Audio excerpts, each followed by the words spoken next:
En este conmovedor video, mi querida madre, una mujer cuna de 75 años, despliega toda su pasión y destreza al diseñar a mano las figuras que adornarán su próxima mona. Inspirándose en las imágenes que ha explorado en su celular, con una paciencia y precisión que parecen desafiar el tiempo, traza cada línea con un simple lápiz encontrado en el suelo, desgastado por el uso. Sin necesidad de gafas, su memoria visual asombrosa y su maestría heredada se reflejan en cada trazo, honrando con orgullo una tradición ancestral que ella misma reinventa con creatividad, dignidad y amor. Este acto silencioso de dedicación es un testimonio vivo del legado cultural que continúa enriqueciendo, una expresión profunda de su corazón y su alma. Gracias por acompañarme. Soy Namaquedgal.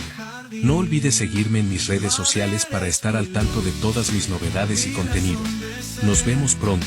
Siempre en mi corazón te quiero agradecer. Tu amor es mi bandera, tu fe mi canción. Eres mi